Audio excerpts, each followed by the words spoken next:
Hello बच्चों, कैसे हैं आप। मैं अरविंद आर्य आप सभी का ऑनलाइन प्लेटफॉर्म पर स्वागत करता हूं। आज हम इलेक्ट्रोस्टैटिक में एक और आगे का कॉन्सेप्ट पढ़ेंगे, एक और नया लेक्चर जिसमें हम डिस्कस करते हैं इलेक्ट्रोस्टैटिक्स ऑफ कंडक्शन। तो क्या है हमारा टॉपिक है चालक स्थिर वैद्युत की। चालक स्थिर वैद्युत की, स्थिर वैद्युत की, चालक स्थिर वैद्युत की। चालक स्थिर वैद्युत की में आपको कुछ बेसिक से कॉन्सेप्ट्स हैं, कुछ बेसिक सी बातें हैं जिनके बारे में हम डिस्कस करेंगे। जैसे किसी चालक के अंदर स्थिर वैद्युत क्षेत्र का शून्य होना, ठीक है। किसी गोलीय चालक या खोखले चालक के प्रत्येक बिंदु पर विद्युत विभव का मान समान हो जाना, या किसी क्षेत्र में विद्युत क्षेत्र जो है या किसी चालक को आवेशित करने पर जो विद्युत क्षेत्र है उसका केवल अभिलंबत घटक प्राप्त होना, ठीक है, क्षैतिज घटक प्राप्त नहीं होना या स्पर्शरेखीय घटक प्राप्त नहीं होना। ये सारी बातों को हम डिस्कस करेंगे। तो देखिए, सबसे पहला आज का हमारा जो पॉइंट है चालक स्थिर वैद्युतिकी में, वो क्या है कि किसी भी चालक के अंदर स्थिर वैद्युत क्षेत्र हमेशा शून्य होता है। पहला क्या है, चालक के अंदर जो है कोई भी आवेशित चालक है या कोई भी चालक है उसके अंदर विद्युत क्षेत्र, चालक के भीतर विद्युत क्षेत्र शून्य होता है। क्या कहेंगे, चालक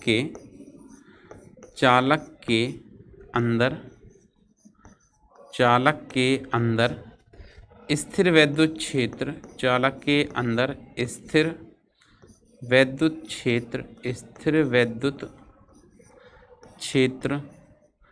चालक के अंदर स्थिर वैद्युत क्षेत्र शून्य होता है।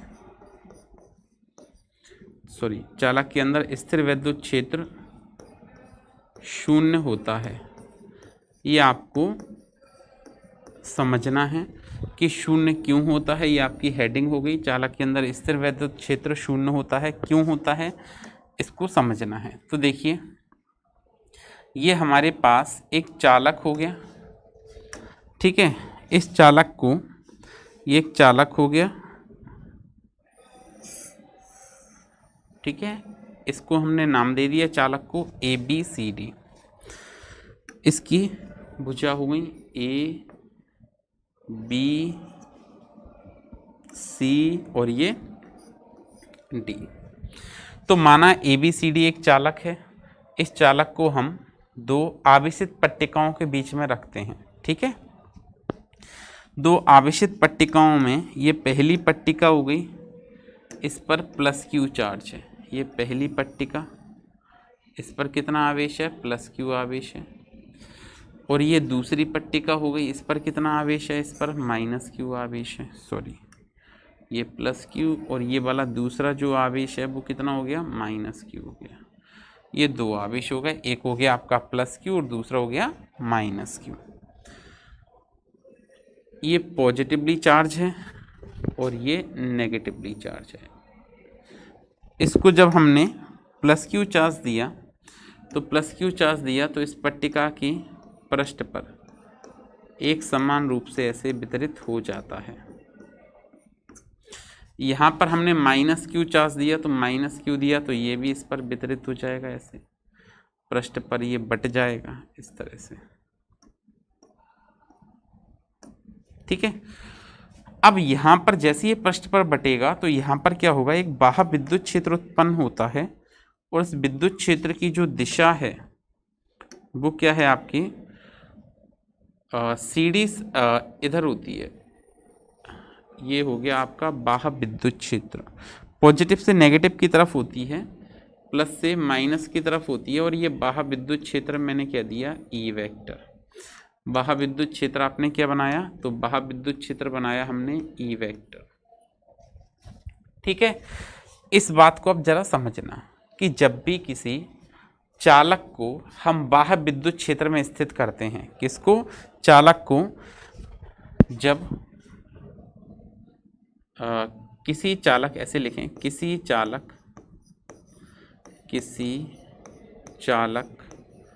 ABCD को, किसी चालक ABCD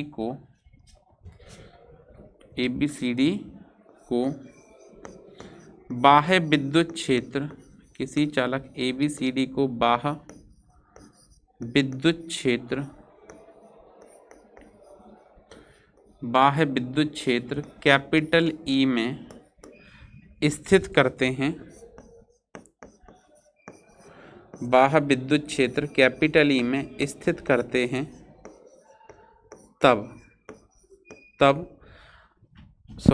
बाह्य विद्युत क्षेत्र ABCD में स्थित करते हैं, तब जो आपका उदासीन चालक है, ये क्या होता है, चालक विद्युत रूप से उदासीन होता है, क्योंकि उस पर इलेक्ट्रॉन की संख्या और प्रोटॉन की संख्या आपस में क्या होती है, समान होती है। ठीक है, तब क्या होगा, तब बाह्य विद्युत क्षेत्र के कारण, तब बाह्य विद्युत क्षेत्र के कारण, बाह्य विद्युत क्षेत्र के कारण, बाह्य विद्युत क्षेत्र के कारण चालक की भुजा AB,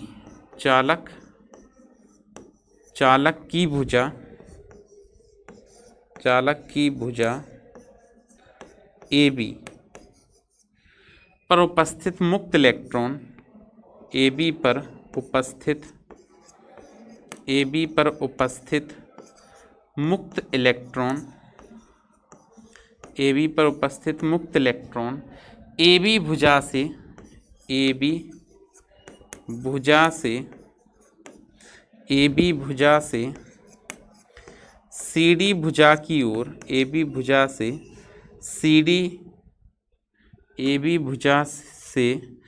CD भुजा की ओर,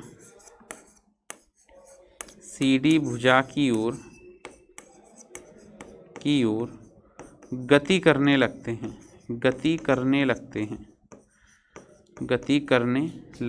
ऐसा क्यों कह रहे हैं हम, गति करने लगते हैं? ऐसा इसलिए कहा गया है क्योंकि विद्युत क्षेत्र में जो ऋणावेशित कणों पर जो बल लगता है वो विद्युत क्षेत्र के विपरीत दिशा में लगता है, मतलब इधर के इलेक्ट्रॉन इधर से विस्थापित होकर CD की ओर आएंगे, ऐसे। अब AB के जो इलेक्ट्रॉन CD की ओर आ रहे हैं, तो AB जो भुजा है वो यहाँ से इलेक्ट्रॉन निकल रहे हैं AB भुजा से, और अगर यहाँ से इलेक्ट्रॉन निकल रहे हैं तो AB भुजा आंशिक रूप से धनावेशित होने लग जाएगी, और CD भुजा की ओर जा रहे हैं इलेक्ट्रॉन, तो CD भुजा आंशिक रूप से कैसे होने लग जाएगी, ऋणावेशित होने लग जाएगी। ठीक है, तो देखो, तो हमने क्या लिखा कि चालक की भुजा AB पर उपस्थित मुक्त इलेक्ट्रॉन AB भुजा से CD भुजा की ओर गति करने लगते हैं, जिससे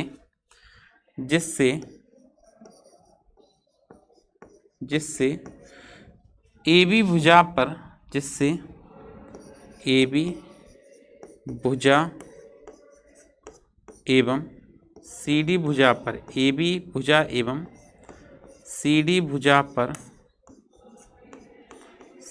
भुजा पर प्रेरित आवेश उत्पन्न होता है, भुजा पर प्रेरित आवेश उत्पन्न होता है, प्रेरित आवेश उत्पन्न होता है, अतः उत्पन्न होता है, अतः AB भुजा आंशिक रूप से, अतः AB भुजा आंशिक रूप से, AB भुजा आंशिक रूप से धनावेशित एवं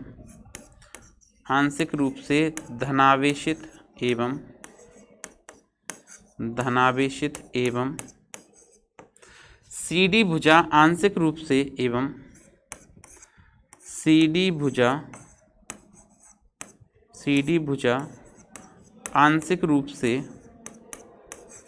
CD भुजा आंशिक रूप से ऋणावेशित होने लगती है, आंशिक रूप से ऋणावेशित होने लगती है, ऋणावेशित होने लगती है। ठीक है, क्या बताया आपने कि AB भुजा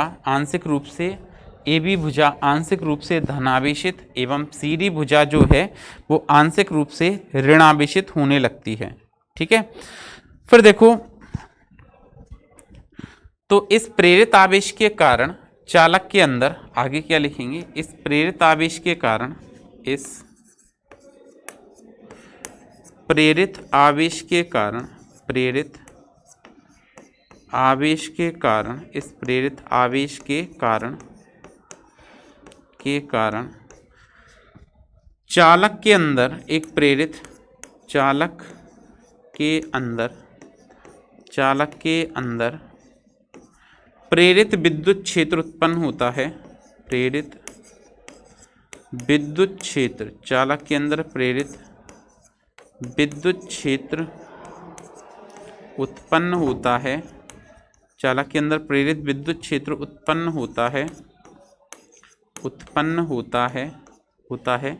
जिसकी दिशा, प्रेरित विद्युत क्षेत्र उत्पन्न होता है जिसकी दिशा, प्रेरित विद्युत क्षेत्र उत्पन्न होता है जिसकी दिशा ए बी भुजा से सी डी भुजा की ओर होती है, जिसकी दिशा ए बी भुजा से सी डी भुजा की ओर होती है। सी डी भुजा की ओर, ए बी भुजा से सी डी भुजा की ओर होती है, ए बी भुजा से सी डी भुजा की ओर होती है। ठीक है, क्या बताया, इस प्रेरित आवेश के कारण चालक के अंदर प्रेरित विद्युत क्षेत्र उत्पन्न होता है जिसकी दिशा ए बी भुजा से सी डी भुजा की ओर होती है। तो यहाँ पर क्या होगा, एक और विद्युत क्षेत्र बनेगा, ये प्रेरित विद्युत क्षेत्र है। उस प्रेरित विद्युत क्षेत्र की जो दिशा है वो ए बी भुजा से सी डी भुजा की ओर होगी, इधर की तरफ होगी ये विद्युत क्षेत्र की दिशा। और इस विद्युत क्षेत्र को हम कौन सा विद्युत क्षेत्र कहते हैं, प्रेरित विद्युत क्षेत्र, पोलराइज इलेक्ट्रिक फील्ड। ठीक है, ये एक्सटर्नल है, ई नोट। ठीक है, तो हमने क्या कहा कि बाह्य विद्युत क्षेत्र में रखते हैं, तो यहाँ पर क्या हुआ, बाह्य विद्युत क्षेत्र में रखा तो इधर के इलेक्ट्रॉनों पर बल लगेगा जिससे ये ए बी से विस्थापित होकर सी डी की ओर जाएंगे। तो सी डी की ओर जाएंगे तो सी डी भुजा जो है वो आंशिक रूप से ऋणावेशित होने लग जाएगी और ए बी भुजा आंशिक रूप से धनावेशित होने लग जाएगी। इस प्रेरित आवेश के कारण चालक के अंदर एक प्रेरित विद्युत क्षेत्र उत्पन्न होता है जिसकी दिशा क्या है, ए बी से सी डी की ओर होती है, सी डी भुजा की ओर होती है। अब क्या होगा, जो बाह्य विद्युत क्षेत्र, जो प्रेरित विद्युत क्षेत्र है वो इलेक्ट्रॉनों का ए बी भुजा से सी डी भुजा की ओर, ठीक है, क्या करेगा, प्रवाह का विरोध करेगा। यह प्रेरित विद्युत क्षेत्र, यह प्रेरित विद्युत क्षेत्र, यह प्रेरित विद्युत क्षेत्र, यह प्रेरित विद्युत क्षेत्र, यह प्रेरित विद्युत क्षेत्र इलेक्ट्रॉन के प्रवाह का विरोध करता है। प्रेरित विद्युत क्षेत्र इलेक्ट्रॉन के प्रवाह का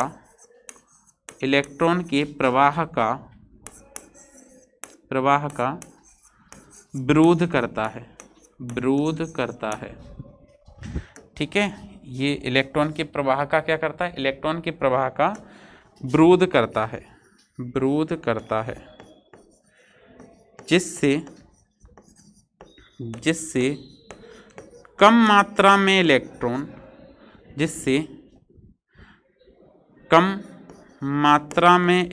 मात्रा में इलेक्ट्रॉन ए बी भुजा से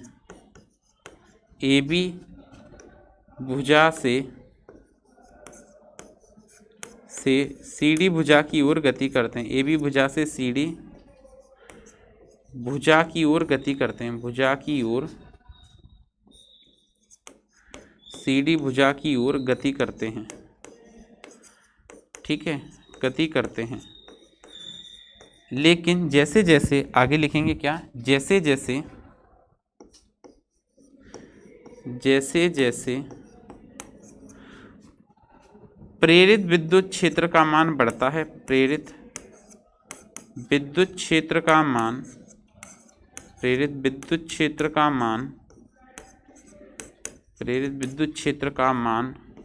बढ़ता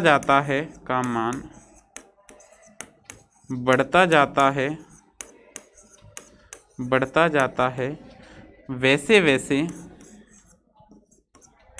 वैसे वैसे इलेक्ट्रॉनों का प्रवाह इलेक्ट्रॉनों का प्रवाह घटता जाता है,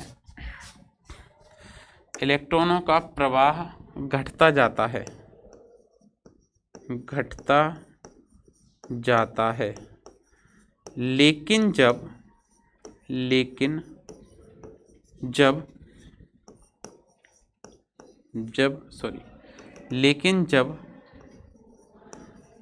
विद्युत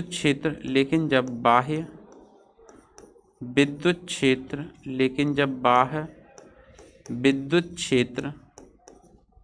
बाह्य विद्युत क्षेत्र क्या है? ई नोट। लेकिन जब बाह्य विद्युत क्षेत्र ई नोट का मान प्रेरित विद्युत क्षेत्र ईपी के बराबर हो जाता है, प्रेरित विद्युत क्षेत्र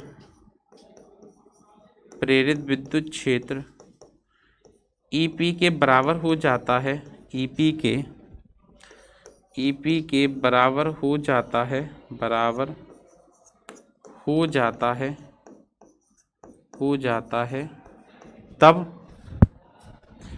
जाता है, तब परिणामी विद्युत क्षेत्र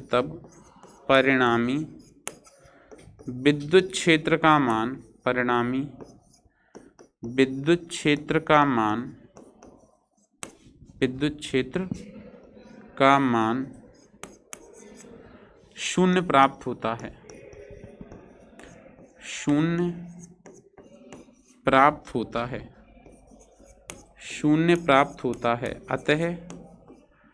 है, अतः क्या कह सकते हैं हम यहाँ से ये कह सकते हैं कि जो विद्युत क्षेत्र है ई वेक्टर वो बराबर है एक्सटर्नल माइनस ईपी वेक्टर के, और ये कितना आया है? 0 आया है। तो ये बात समझ में आ गई। अर्थात इससे यह स्पष्ट होता है कि चालक के अंदर विद्युत क्षेत्र शून्य होता है। क्या कह सकते हैं? अतः चालक के अंदर स्थिर विद्युत क्षेत्र शून्य होता है, अतः चालक के अंदर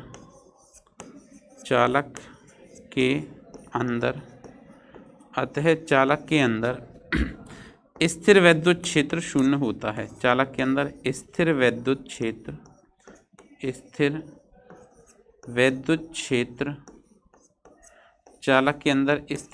क्षेत्र शून्य होता है। ठीक है, तो ये आपका पॉइंट हो गया।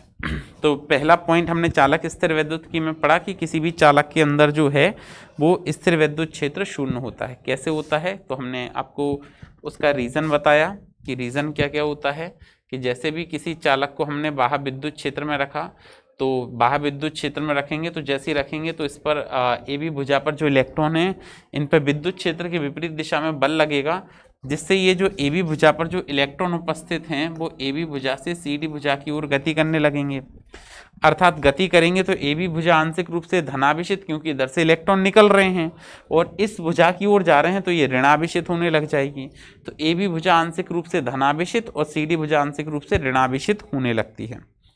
तो अब जैसे जैसे इधर की तरफ धनाभिष का मान बढ़ेगा और इधर ऋणाभिष बढ़ेगा तो यहाँ पे विद्युत क्षेत्र एक और उत्पन्न होगा, क्योंकि ये तो बाह्य प्लेटें थी, ये आंतरिक चालक है। तो जो विद्युत क्षेत्र है एक और जनरेट होगा जिसकी जो दिशा है ए बी से सी डी की ओर होगी। ए बी से सी डी की ओर होगी तो क्या होगा, फिर धीरे धीरे जैसे जैसे मतलब प्रारंभ में बाह्य विद्युत क्षेत्र का मान अधिकतम होगा और जो इंड्यूस्ड इलेक्ट्रिक फील्ड है या जो प्रेरित विद्युत क्षेत्र उसका मान क्या होगा, कम। लेकिन जैसे जैसे इस प्रेरित विद्युत क्षेत्र का मान बढ़ता जाएगा, प्रेरित विद्युत क्षेत्र का मान बढ़ेगा तो ये क्या करेगा, इलेक्ट्रॉन के प्रवाह का विरोध करेगा, क्योंकि ये इलेक्ट्रॉन क्या थे, बाह्य विद्युत क्षेत्र के कारण प्रवाहित हो रहे थे, तो इनके प्रवाह का विरोध करेगा, धीरे धीरे इनको प्रवाहित होने से रोकेगा। तो जैसे जैसे इस प्रेरित विद्युत क्षेत्र का मान बढ़ता जाएगा इलेक्ट्रॉन का प्रवाह घटता जाएगा और एक स्थिति ऐसी आएगी कि जब प्रेरित विद्युत क्षेत्र बाह्य विद्युत क्षेत्र के बराबर हो जाएगा तो परिणामी विद्युत क्षेत्र शून्य प्राप्त होगा। इससे हम ये कह सकते हैं कि चालक के अंदर जो स्थिर विद्युत क्षेत्र है उसका मान क्या होता है, शून्य होता है। ठीक है, फिर देखो इससे संबंधित और कुछ परिघटनाएं होती हैं। जैसे नेक्स्ट अगर हम बात करें तो हम ऐसा कह सकते हैं कि आवेशित चालक की स्थिर विद्युत में आवेशित चालक के अंदर जो विभव है वो शून्य होता है। इसको पढ़ना है हमको। किसी भी चालक के अंदर विद्युत क्षेत्र शून्य होता है, ठीक है, तथा सतह के लंबवत होता है। खोखले चालक के अंदर तो शून्य होता है और सतह के कैसे होता है, लंबवत होता है। दूसरी बात ये करेंगे, किसी भी खोखले चालक के अंदर कितने से छोटा आयतन ले लें तो उसमें भी विभव आपका नियत प्राप्त होगा, शून्य नहीं, कितना प्राप्त होगा, आपका जो विभव की मात्रा है वो नियत प्राप्त होती है, ठीक है। फिर है कि स्थैतिक स्थिति में किसी भी चालक के अंदर जो अतिरिक्त आवेश नहीं हो सकता है और जो आवेश होगा वो एक समान रूप से वितरित हो जाता है। फिर आपको एक बार ये सिद्ध करना है कि जो विद्युत क्षेत्र है उसका मान होता है E equal to sigma upon epsilon naught into N cap, ठीक है। आवेशित चालक के पृष्ठ पर जो विद्युत क्षेत्र होता है वो होता है E equal to sigma upon epsilon naught into N cap. तो आज एक ही टॉपिक, फिर कल से नेक्स्ट टॉपिक डिस्कस करेंगे। तो मिलते हैं नेक्स्ट क्लास में एक नए कॉन्सेप्ट के साथ, तब तक पढ़ते रहिए, सुरक्षित रहिए, थैंक यू।